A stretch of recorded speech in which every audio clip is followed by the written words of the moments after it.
Good morning and Boker Tov, and welcome back to Living with Emunah, our weekly support group to remind ourselves what is most important, what matters the most, upon whom we rely, and with whom we have and are blessed to have this incredible relationship. The Ribono Shel Olam, the Almighty, the gift of a life of Emunah Bitachon, how it calms and brings tranquility and gives us courage and faith, how it relieves us from anger and from envy, all the brachas, all of the good that comes out of it. I want to thank our generous sponsors for the Emunah Shir for the year. Is that it? There it is. Dr. Avi and Bella Morgan, in memory of Rabbi Dr. Brian Galbert, in memory of Bella's mother, Dr. Ellen Shanzer. Thank you so much for your generosity. Truly, truly appreciate it. If you'd like to sponsor a particular episode of Living with Emunah or any of our other classes, please email Leah@brasonline at leah@brasonline.org. Also, this morning's Emunah class is sponsored by Ellen Fischel in commemoration of the 13th Yurtzeit of Pesach Zev ben Yitzchak Dov Halevi on the 12th of Adar. Thank you, Ellen Fischel.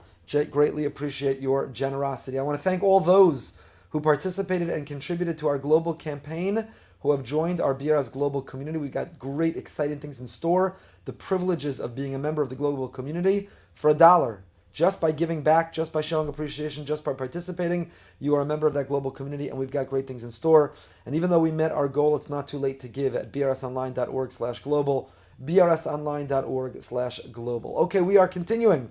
Ravitcha Meir Morgenstern in his amazing Sefer B'yam Derachecha, in which he has been teaching us about Dveikus. How do we cling and attach ourselves? How do we glue ourselves to Hashem? How do we feel His presence every day in our life? Never panic, never be anxious, never be worried. But how do we feel His presence in our life each and every day? How do we feel elevated? How do we feel enriched? So, Sikum, this is a summary of what we've seen so far, and it appears Ravitcha Meir provides it himself in the Sefer. And he writes, "Beperek zeh is baru darchei kinyan adveikus." In this chapter, we've spoken about and we have examined the different path towards acquiring how to live with God. Dveikus. Don't get anxious, don't get worried, but remain optimistic. And what are they? Shehem Emunah. Number one, a faith. The recognition there is someone and something much greater than ourselves. We are not the end-all and be-all. We are not the beginning and the end. We cannot take credit. There is a creator, and He is in charge. There is a Melech Malchei Amlochim. There is a king, and He pulls the strings. That our life is not filled with randomness and chance and happenstance, but our life is by design. His bonus v'hargasha. We have to be contemplative, and we have to allow ourselves to feel, and how important these qualities are in our time in particular, in which there is so much noise, so many distractions, in which there is so much going on around us. Our life is constantly filled, not with momentum, but motion sickness, filled with noise. How can we stop? And how can we breathe? And how can we experience and just be? Dveikus b'Torah u'v'tefillah. How do we use the religious activities we're doing already, but how do we engage those religious activities with an awareness and a mindfulness of Hashem? So we're not just blindly putting on tefillin, lighting candles, saying the words of daven, and giving that tzedakah, doing that mitzvah, but we're actually taking a moment to pause, to tap into the deeper meaning of the energy, to allowing ourselves to become transformed by the mitzvah. Ve'esak Hashemos, and Ravitcha Meir spoke to us about the power of thinking about names, concentrating on names, seeing the names before us. V'chein is baru darchei hashmira ala dveikus v'asmada ba. And we also talked about consistency and constancy. It happens to be this week's Parsha. This week's Parsha reminds us how important it is to find consistency. We have the Korban Tamid, the daily sacrifice, and the daily offering. And if the time that the daily offering was nullified and canceled, we fast. 17th of Tammuz commemorates when we lost that notion of the consistency that we had. We feel that in our time. We don't have, earlier this year, the shul was denied to us. And so the daily davening and some of the gifts of our daily life, we lost that opportunity because shul was closed down. We couldn't have the daily davening. We couldn't have the Kaddish and Kedusha. We didn't and still don't have many of the things that we were used to. The Cal Ripken Jr. record of consistency and constancy was broken, and that's painful. It's painful. You have to set aside time and establish time to talk to God. Talk to Him. Not as if He's your best friend. He is your best friend. What's going on in life? What do you need help with? What are you protesting? What are you grateful for? And a person has to make the effort to remember Hashem. We get so distracted with all of our to-do list and everything, our obligations and our responsibilities, and all we're drawn to our pleasure and to our wants that we confuse with our needs. And we have to remember to insert Hashem. We have to remember Hashem is in the room. We have to remember Hashem is looking over our shoulder. When we choose what to watch, what to say, where to go, even what we're thinking about, Hashem is always there. And we cling to Him. In that moment of panic, in that moment of anxiousness, in that moment of fear, in the moment of what will be, we remember I have nothing to worry about. Because it's all by design, it's all the way it's meant to be. Meshach hayom, throughout the day, l'fikocha u'madrigaso, according to the level that we're on and what we can do. V'zeu be'ikra yidei shemos, v'sichi imo yizbarach. We have to habituate ourselves, we have to develop a pattern to talk to God regularly, to look like a nutcase when we're driving in the car and we're talking to ourselves, but we're never by ourselves or talking to ourselves, we're always talking to Him. We're talking to Him about whatever activity we're engaging, about whatever project we're embarking on, about whatever decision we have to make. We're constantly and regularly talking to Him. V'asmadas haTorah mitoch dveikus. And that our learning and our mitzvos, He's there. They're not absent Him. They're not simply going through the motions, but rather we're mindful. We're mindful. This was to transition for one moment and to pivot to Purim, which is this week, for a moment. So this was, Haman understood this was our kryptonite. Haman tells Achashverosh, Yeshno am echad mefuzar mefurad bein ha'amim. There is a nation. They are scattered, they are fragmented among the other nations. And the simple understanding of the Megillah is, Yeshno am echad, there's a nation. They're mefuzar mefurad, they're spread out all over. So they're not empowered by a sense of unity. They're not unified. They don't have their own homeland, but rather they are spread out. They are spread out all over. They are spread out all over. Sorry, I just lost my camera and I don't know why. See, Hashem did not want me to be seen in that moment. But I think we're back. I think we are back. Hold on, sorry for the interruption, for the brief moment. Okay, you don't need to see me that close up.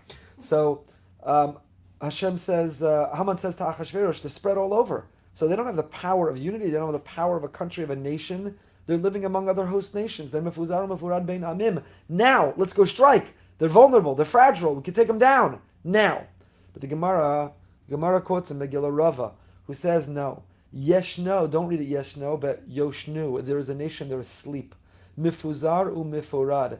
And I would suggest reading it, mifuzar mifurad means they are scatterbrained. They are not thinking clearly. Mifuzar mifurad means to be scattered, to be divided. Bein ha'amim, they're living among the nations, and they're feeling the influence of the nations, and the influence of the nations is causing them to be mifuzar mifurad. They are divided, they are fragmented, they are scattered. They don't know how to concentrate, they don't know how to be focused, they don't know how to be mindful. But they're constantly distracted, and they're constantly chasing the next pleasure, and they're constantly chasing the next on-demand moment of what they want. But they've lost their sense of priority, what's important. Yoshnu am echad, they're fast asleep at the wheel, they're sleepwalking through life. Yoshnu, they're fast asleep, they're mefuzar mefurad. Because they're so scattered, because they never carve time for hisbonenus, they never think, and they're never contemplative, and they're never focused. Therefore, they're so easily distracted. And now's the time. When a person is easily distracted, when a person is divided in their energy, their resources, their thoughts, they're very vulnerable. We're vulnerable physically. We know that people are physically compromised. When you don't get enough sleep and you're watching too much of this and you're worried too much about the other thing and you're trying to balance and concentrate and juggle a million things from a million directions, how balanced and how well could you be in terms of physically? And equally true emotionally and equally true spiritually. And so, a person who's mifuzar, a person who's scattered all over, can't succeed. Indeed, Rabbi Bachya quotes, I think it's Rabbi Bachya in Chovas Halavavos quotes, that he knew a great person who used to say a daily prayer, a Yihi Ratzon, may it be your will, God, to save me. You should be matzil me, you should save me, mi pizur hanefesh. It was a prayer for mindfulness, each and every day. Let me not conclude this day, let me not find myself at the end of the day having lived a mindless day, having not achieved all that I wanted, having been divided and distracted, and having my agenda and to-do list being organized by others. Don't let someone else organize your to-do list. As the Essentialism, Greg McKeon writes, if you don't prioritize your life, someone else will. For too many of us, our inbox is our to-do list. And therefore, the end of the day comes and we didn't achieve what we wanted or hoped or said we would. Why? Because we let others prioritize our life. We let our inbox become our to-do list. We got distracted and started surfing or watching or doing things that we never could have or should not have been the best use of our time. and then we find ourselves at the end of the day.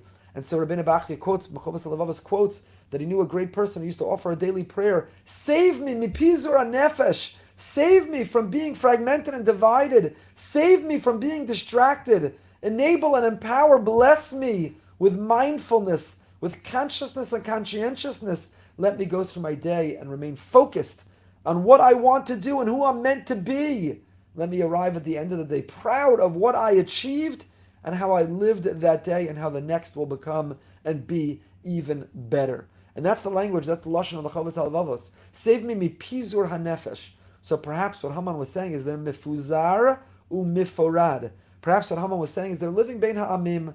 They're not focused as one people, one nation. They're not mindful of who they're meant to be, of their charge, their mission, their mandate, what they're meant to accomplish. They're mifuzar. They're scatterbrained. They're sleepwalking. Not yeshno amechad, yoshnu amechad. Sleepwalking through life. How many people arrive at the end of the day and they don't even remember what filled their day? They get to the end of davening and close the siddur, they don't remember saying one word. They get to the end of the daf, and they don't even remember any part of experiencing that daf or that shir. They finish that conversation, that dinner with the family, and no part of it embedded itself. No part of it remains. We are sleepwalking. Yoshnu amechad. Haman saw that and he knew it was the moment and the time to strike. We were the most fragile. We were the most vulnerable. And what was the antidote? What was the answer? Lech kinos kol haYehudim. Go and gather all the Jews. Go and remember what matters and what is important. Go and be focused. Go and be prioritized. Go and become mindful. So what does this have to do with living with Emunah? Because Emunah requires mindfulness. You can't see or feel or touch or hear or smell God. He is invisible. And so it takes a mindful and conscious decision to invite Him and involve Him in your life. And it will never happen if you are fragmented and divided, distracted and unfocused. A person has to be mindful in order to achieve dveikus. You have to be mindful to cling to God. Because if you allow yourself to be mindless, if you neglect and forget to be mindful, you will never see, feel, or remember that there is a God. So it requires a mindfulness. It requires a mindfulness. When I wake up in the morning, thank you, Hashem. Thank you, Hashem. I'm alive, I'm awake, I can see, I can hear, I have a roof over my head and food to eat in a car and a job where I don't have to go to because it's probably out of my own house. But I have a job, thank you, Hashem. Thank you. I'm about to eat. Thank you, Hashem. I came out of the bathroom. Thank you, Hashem. Every aspect, every part of my life. I'm about to prepare a shir. I'm about to prepare a kugel. I'm about to prepare a closing argument. I'm about to prepare to scrub into an operation. I'm about to prepare to negotiate a deal. I'm about to prepare for parent-teacher conferences. I'm about to prepare for a challenge with my spouse, with my child. I have to be mindful to invite God into the conversation and to inspire me with His divine wisdom, divine inspiration to succeed. If I don't live a life of mindfulness, I can never live a life of Emunah. And that's what happened to the people of Shushan. They had forgotten God. They were doing all the mitzvos. They were going through all the motions, but they were doing it sleepwalking. They attended the feast of Achashverosh where he served Mikelim Shonim on the very utensils of our holy Beis HaMikdash. They responded in the affirmative and they went to a party who the theme of the party was not the 60s, 70s, or 80s. The theme of the party was the end of the Jewish people. They went to a party that celebrated their own demise, and that's how asleep they were, that they didn't even notice. That's how asleep they were. And the answer, the antidote part of Purim is wake up! Wake up! Stop being mindless and start being mindful. And I'll tell you an amazing insight of Rav Druk. Here is a bonus Rav Druk, not just for the BRS global community. We're going to start having bonus content for the BRS and BRS global community. So you better join now. For as little as $1, brsonline.org/global, there will be bonus content for the BRS, of course our primary community, and the BRS global community. But here's a little bonus Rav Druk for you. Rav Druk is who we've been learning a lot in the Parsha class on Tuesday mornings. Rav Druk, Ish Tamid, Rav Yisrael Meir Druk, a great Rosh Hashiva in Yerushalayim today. And he says the following, Vahi b'mei Achashverosh u'Achashverosh, and even if you're listening to this after Purim, this is a worthwhile message to listen to and to heed. It says that Achashverosh hamolech mehodu va'ad Kush. Achashverosh was the king. He ruled from Hodu to Kush. And in case you didn't know, how many provinces does that include? How many voting districts does that include? Sheva ve'esrim u'mea medina, 127. The Medrash Bereshis Rabbah tells us the following. Rabbi Akiva haya yoshev v'dorish. Rabbi Akiva used to sit and he used to teach. Vatzibur misnamneim. I feel so much better when you read this message, when you read this Medrash. What happened? The great Rabbi Akiva one of the greatest scholars, one of the greatest comeback stories, one of the great stories of optimism and hope, one of the greatest teachers in our entire history, would begin to give his drasha, his lecture, and what happened? Hatzibur misnamnem. The people started to fall asleep. The people started to fall asleep. I think I told you the story that people fall asleep from me all the time. I always joke, I have the same job as an anesthesiologist. And if a person can't fall asleep at night, now you don't even have to call me. You could just go to YuTorah, RabbiEfrem.org, or YouTube, just press play. Better than melatonin, knock you out. It will put you right to sleep. I was once giving a shiur back when we were able to learn together. It was a Shabbos afternoon, a short Shabbos, so it's tough when you come from lunch, your belly's filled with cholent, maybe you had a l'chaim, your eyes are closing, you sit down to your shiur, and there was a young guy, it wasn't an old person, a young guy sitting in the front row. This was a real wake-up call. This humbled me in the moment. He fell so fast asleep. Happened again, the camera. He fell so fast asleep that his eyes didn't just close. He fell so fast asleep that, in fact, he fell off his chair. He rolled off his chair onto the ground, and only when he hit the ground did the impact wake him up, and he tried to very nonchalantly get back in his chair and sit as if nothing had happened. And I had to look in another direction, because if I had made eye contact or looked there, it would be impossible to continue my shiur without bursting out into laughter. So that was a great moment, a humbling moment, a moment of humility, that such an anesthesiologist, so successful was I, that not only did his eyelids droop, not only did he fall asleep, not only did he snore, he fell off his chair onto the ground. Wow, that goes to the record books. That is a Hall of Fame rabbinic drasha, putting him to sleep. So it's very reassuring to know that the great Rabbi Akiva, it's not just me, I'm not the only boring one. The great Rabbi Akiva was giving his drasha, V'hatzibur misnamnem, the people fell asleep. Bikesh la'oraran, Rabbi Akiva wanted to wake him up. So what did he do? So some of us when we were kids, the teacher threw the eraser at our head. That's how he woke us up. But today the teacher would go to jail or be featured on some blog. So they can't do that. So what did Rabbi Akiva do? Amar, that was a true story. Amar, ma rasa Esther shatim lo chashav le'esrom Medina. How did Rabbi Akiva wake them up? He said, why did Esther merit that when she became queen, she was part of the royal family, and therefore she too ruled over 127 provinces? Elatavo Esther shaisa basbita shal Sarah shechaisa kuf chav zayin shana v'timloch kuf chav zayin medinos. Says the Medrash something fascinating. Esther is the descendant of whom? Esther is the descendant of Sarah Imenu, our great matriarch Sarah. How many years did Sarah live? Sarah lived 127 years. Sarah lived 127 years. Esther ruled 127 provinces. Wow. They woke up. Let's continue with the lesson. And Rav Druk wonders, as I'm sure all of you are right now, is that the way you get a room full of people sleeping to wake up? Don't try that at home. The room is passing out. It's hot. Their belly's filled with cholent. They're falling asleep. Their eyelids are drooping. And you say, I know how to wake them up. Let me tell them a vort about how Esther descends from Sarah. Sarah lived 127 years, and therefore Esther ruled 127 medinos. I know, I'll tell them that vort. And then, they woke up. What is the connection between Sarah and Esther? Just the cute association of the number 127? That's what does it? That makes no sense. So listen to this insight of Rav Druk along the lines of what we were just saying about mindlessness and mindfulness, and about the avoda, the effort, the work of Purim. That Haman saw Yoshnu, we were fast asleep. And the antidote, the answer, Mordechai went to Esther and he said, wake up! You wake up! You need to wake up. Maybe this is why you became queen. You need to wake up, and then you need to wake up the people. Because we've got to stop sleepwalking through life. We're vulnerable. We're mifuzar, mifurad. Pizur hanefesh. We're scattered and fragmented everywhere. So how did Rabbi Akiva wake up his Talmidim with this gewaldige Einfall, with this incredible insight that Sarah lived 127 years, and that's why Esther ruled 127 medinos? Says Rav Druk the following. You know what Rabbi Akiva was telling them? Why are we told in the Torah, in fact, in Chayei Sarah, that Sarah lived 100 years, and 20 years, and 7 years? It would have been much more efficient to tell us she lived 127 years. So why is it communicated in the Torah? Why is it captured 100 years, 20 years, and 7 years? And everybody knows, when she was 100, she was like 20. When she was 20, she was like 7. But we also know, listen to Rav Druk. Ma Esther Malka. Al Kuf Chav Zayin Medinos Hayzeh B'Schus Ma'aseh Tovim Shel Sarah Imenu. What does it mean that Esther merited to rule 127 provinces because of the merit of Sarah? Nimtzan Ken Shebeschus Koshnas Chayim B'Chaya Shel Sarah Zoch Zabas Bita Esther L'Mlocha Medina Shleima. Ubeschus Ko Chodesh Mechod Shel Sarah Zoch Ze Esther L'Mlocha Kama Ayaros B'Medina. Ubeschus Ko Yom Al Kama Shkunos Ubeschus Ko Shah Al Kama Rechovos V'Chein Al Zeh Seder.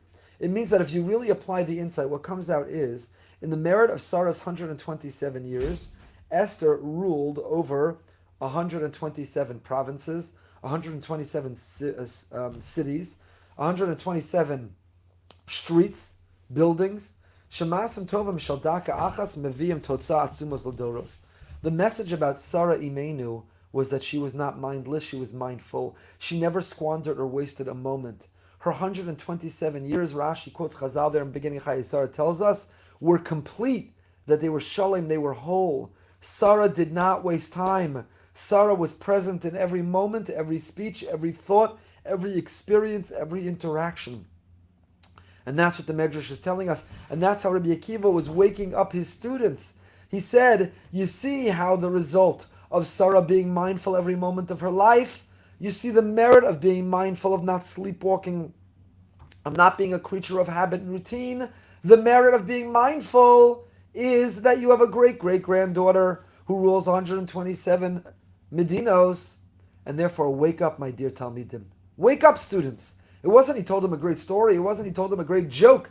He didn't throw an eraser at their head or slam down the desk where they had fallen asleep. How did he wake them up?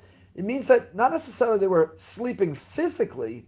What it means is that they were sleepwalking through life. And he woke them up through sleepwalking through life by telling them, my dear Talmidim, my dear students and disciples, you cannot afford, none of us can afford to sleepwalk through life. We're missing out on the greatest moments and the greatest experiences. We're missing out on betting the greatest memories because we're sleepwalking through life. And we're going to wake up and the hours are going to bleed into days, which will bleed into weeks, which will bleed into months, which will bleed into years.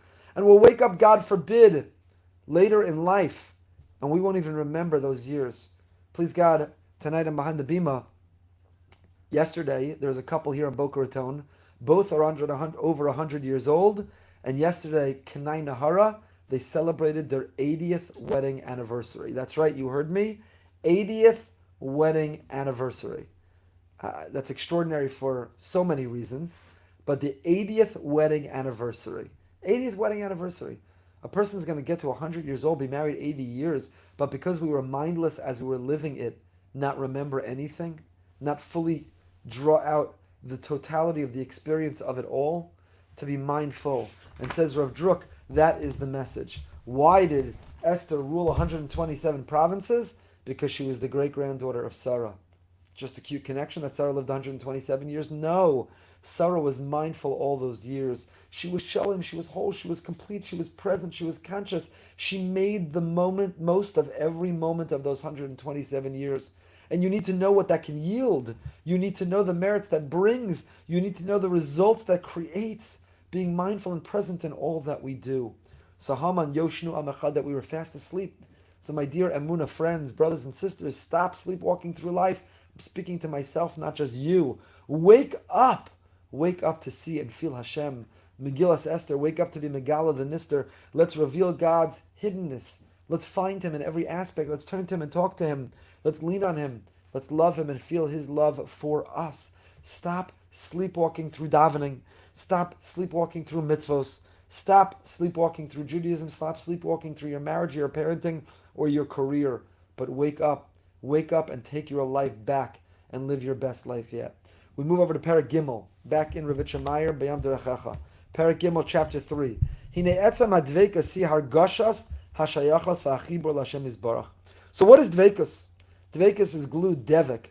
Dveikas is clinging and attaching ourselves to the Almighty. Dveikas is clinging and attaching ourselves to the Ribono Shel Olam, to God. Omnam yesh b'zeh shnei minim. There are two ways that one can feel dveikas. Two ways. There's the intellectual knowledge, the intellectual leap, the intellectual mindfulness, the intellectual effort to be aware of God in our lives and to attach ourselves to Him. And then there's the experiential.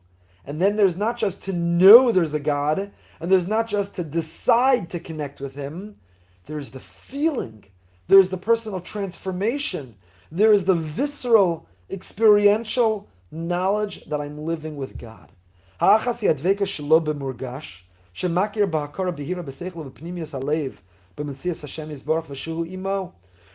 not with the murgash. The first is not with the feeling that there is a God. The first is not with the feeling that there is a God, but it is simply, I know in my head and my heart that there's a God, and I connect and I attach myself to Him. Shu'imo, that He's with me and I'm with Him. So I think about it. Wednesday mornings I listen, and I get the WhatsApp group, and I subscribe to 14 other Emunah opportunities. There's a million, Baruch Hashem, all over the place. And so it's in my heart and it's in my head, and when I panic, or when I'm in those moments I feel anger or envy, I stop, and I say, I've got to live with Emunah. I'm going to attach myself to God right now. I'm not going to panic. I'm not going to fear, but I'm going to remember everything's by design. Everything's for a reason. Hashem is with me, and I'm with Him. He loves me, and I love Him. That's the first type. Avalo margish ezeh b'hargasha chaya b'leiv. Yeah, it's in your heart. Emotionally, you know it. You feel it. It's in your head. Strategically, intellectually, you know it. But it doesn't resonate, and it doesn't permeate throughout all of your being and all your bones. Vashniya, but there's a second type of dveikos. There's a second type of attaching ourselves and clinging and feeling we're in the presence of God. And that is bimurgash. Dveikos bimurgash. Dveikos clinging to God, where my whole being reverberates with a sense of, I am not living only in the here and now. I am not alone. I am not on my own. I am attached to someone. There's a Siamese twin. I am attached to someone. So there's the lo bimurgash, in my head and in my heart, and then there's the notion that I'm walking around as a Siamese twin attached to the Almighty. That I feel the light of dvekas in my bones, in my kishkas. It's chama, it's warming me up. Ubo'eres belev, it's burning in my heart. Bekli hargasha, I am a vessel. I feel it. I feel it in every part of my being. You ever see those people, they're listening to a shir, they experience a moment, they had an amazing davening, and the way they react in their arms and their being, they just entirely, it goes through them. And when a person merits this level, the joy is an incredible pleasure. It's a high in your heart. Reb Shlomo taught us that we can get high. Lord, get me high. You can get high on God. You can get high on other things. You can get high on other things. You can get high on alcohol, and high on drugs, and high on narcotics, and high on all kinds of gambling, and high on all kinds of things. But they're counterfeit. They're fake. They're inauthentic. They're fraudulent. And how do you know? Because they're fleeting. They're not lasting. And the moment that high wears off, you crave it again. And it clouds your judgment about what you're willing to do in order to get it again. And it feels good in the moment, but in the long haul, it's not good for you. Many years ago, I had meningitis here in Boca. I was in the hospital for 8 days, and when I came home, I could not get rid of the headaches from the meningitis. And I was on a pain pump in the hospital where you can give yourself the narcotics. I used to set the alarm off because that's how much pain I was in. I just wanted to get the most dosage I could get. And when I went home, they sent me home with Oxycontin and 50 milligrams and down to 40, 30, 20, 10 to wean myself off, as I desperately did not want to be dependent or reliant on them. But I will tell you, and I remember, and this now goes back, it was when my daughter Esty was born, and I remember because my wife was recovering from labor when I told her my head hurts so badly I need to go lie down, and that did not go so well. But Esty is how old now? Where's Yocheved when I need her? Esty is 14 maybe? So 13? 14?